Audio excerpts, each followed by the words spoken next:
Alright, so today we're going over one of the best prompts that I've ever used on ChatGPT. Now, this prompt is designed specifically to make ChatGPT less agreeable. And actually, you can use this for pretty much any chat platform, any AI platform. Doesn't make a difference. It's super beginner friendly, easy to use. You just copy, paste, hit enter, and it changes the way ChatGPT responds to you. And this is something that's super important because I find ChatGPT a lot of the time just reinforces our ideas, agrees with us. It can even become, somewhat delusional at times with how much it just agrees with us. It's a yes man, and it kind of reduces the productivity that we can have if it was a lot more straightforward and rational. So, for instance, this is the prompt, just so you guys can see. If you want to take it, you can get it from the description of the video or the pinned comment. But I'll read the first part and you guys can go through the rest if you like. But it basically states, from now on, stop being agreeable and act as my brutally honest, high-level advisor and mirror. Don't validate me, don't soften the truth, don't flatter, challenge my thinking, question my assumptions, and expose the blind spots I'm avoiding. And it goes on to, explain more of this, just basically telling it to be more direct, more straightforward, and to just stop agreeing with us and actually give us direction as opposed to, the way ChatGPT and other AI platforms typically operate. So, for instance, I'm going to do this. I'm going to click enter, and it's going to save it as a memory or just acknowledge that this is the way it's going to operate in this chat. If it's not saved as a memory for you, you can do that manually and tell it to remember this. But as you see here, it is saved as a memory, so we're going to go ahead and I'll show you the type of language that it uses, and you'll see the difference immediately.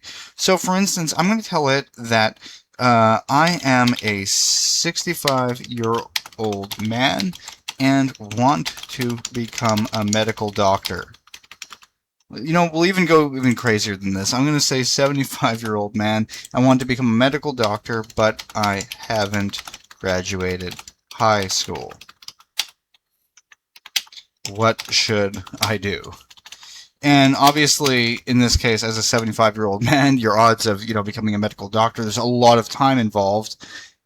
It should respond in a way to tell me to basically redirect and not do this, because it wouldn't make that much sense. So hopefully it will actually do this. So I'll answer this practically, and then here. The blunt answer: becoming a licensed medical doctor from your standing point is theoretically possible, but practically very unlikely. Not because you're 75, but because the path is brutally long, academically competitive, expensive, and physically demanding.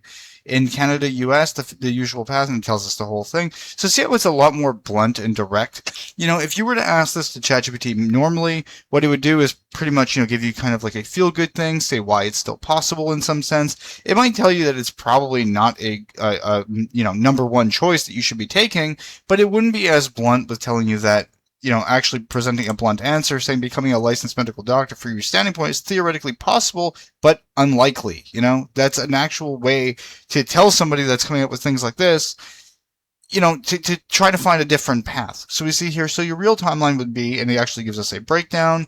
And at the end, it actually tells us, so my honest advice, don't make becoming a doctor the goal yet. Make entering the healthcare world the goal. So basically redirecting us, telling us what we should actually do. For instance, volunteering in a hospital, all kinds of things like this. If you still want the MD after that, fine. But right now, jumping straight into doctor is probably fantasy unless you prove you can handle the first layer: consistent studying, science basics, exposure to the real healthcare work.